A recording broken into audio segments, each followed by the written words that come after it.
Welcome to part 2 of the lecture for Module 5. Um, for this particular lecture, I wanted to make sure that I captured everything that social studies actually stands for. And you'll see here it says, it has a word diagram here where it's social studies, geography, story, economics, community, because that really is how social studies is. It captures everything. So this lecture will look at the readings for this week and explore how these approaches for differentiated instruction should be done in social studies classroom settings, but it's important that you consider what does that mean for you and your subject area as you're reading this. History was at the bottom. Differentiated activities for middle school social studies students is one of the articles. This is the main one here. Differentiated instruction in elementary school social studies, where to do teachers begin. That's actually something that you can apply to every single content area as they state in the article, but I wanted to provide it because of the fact that we do oftentimes need models of how to do things in elementary and then secondary settings specifically.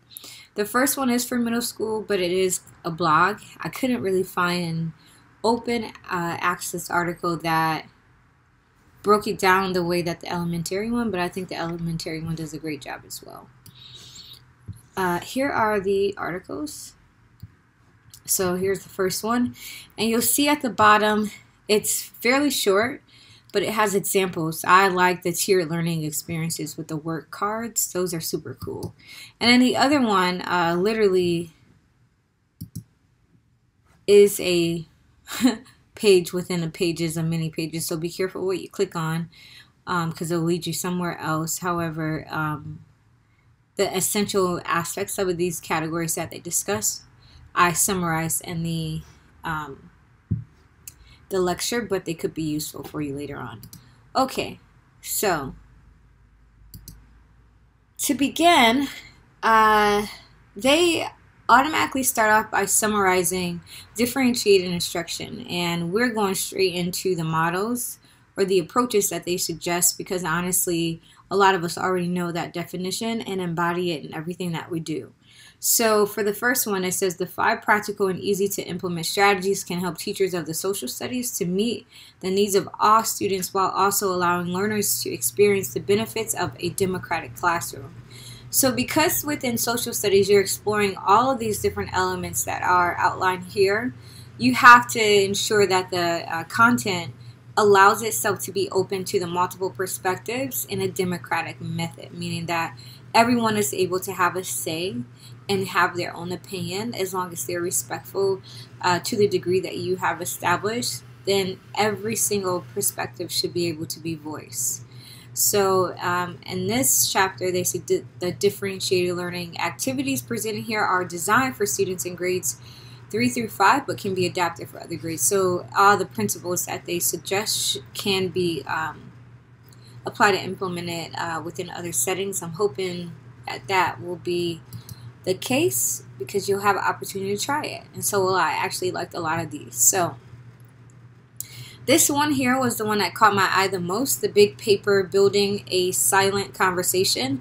Never thought about it before. It's like a better version of, if you've ever done a novel where you have them, or I've seen this done in art too, where you have them create a really large version of themselves and then they fill it in. So we use that in English to do the same thing, where the students create a version of the key characters and then they fill in the characteristics that describe them within the social, the physical body parts. So like if they had a heart break, then they would put, lost their first love or something like that in a chapter that related to that.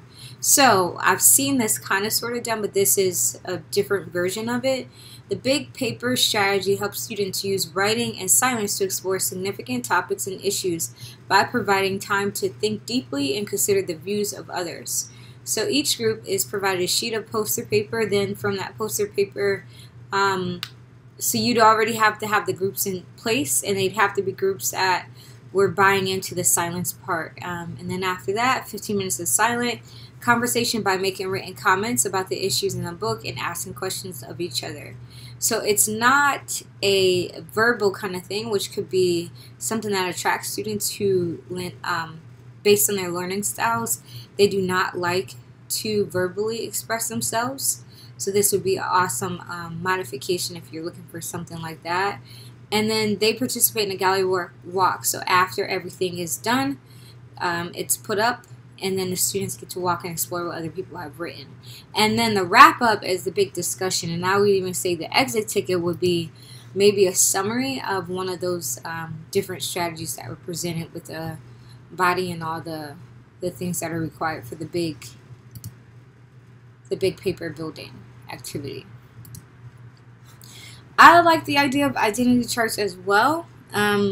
I focused on the ones that we have never discussed. So this one here, big paper building, a silent conversation, we haven't discussed that one yet. And then this one, identity charts. I thought that was pretty cool. Identity charts with graphic tools that allow learners to consider the identity, personality, and contributions of historical figures. But I can see this transferred into any content area where if it was math, it could be exploring a large math concept, even the person that created it. That would be super awesome. And then in English, obviously that can go with any character or any book. So with this one, students are placed in flexible groups. Students brainstorm to discover who or what the topic is, and then students can draw, write, or verbally participate in the creation of the chart. So this is kind of like a schema bag that is a large version.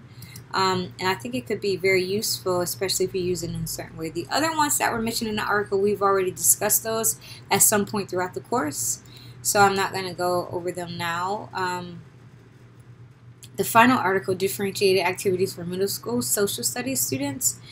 I tried to sum up as much of it as possible in one slide. So it says here, if you're looking for a way to address the learning needs of your middle school social studies students, differentiating your activities can help students to set their own learning goals, provide choices, and engage each class member in her own individual way. So it says following are some tips and tricks to differentiate effectively. I like these, but some of them we've already discussed. Focus on incorporating the multiple intelligence, meaning that how your students prefer to learn should be a part of your lesson plan, which you should know. Ensure that the environment is enriching and inclusive. This one is a big one, especially for middle school. They just need a lot of enriching environments that feel safe to them, that don't feel like, and when I say safe, I mean, for example, if you have a larger student in a small desk, he may not feel safe because when he gets up, his desk might move and this class might laugh. So you have to really think about the small details that contribute to the experiences of each and every student, which can be a little tricky, but when you really start to think about their comfort, then that's when things will improve, because they'll see that you care, and also that you're building the classroom around everyone feeling like they can be included and not excluded based on small things that can make a big difference. Here they have leveled writing reports, which I thought was pretty interesting, but it's totally appropriate when you think about it, because overall, social studies is the act of reading and act of writing. So if a student does not do well in writing, it's going to be kind of hard for them to process the information in a way in which they can deliver something that is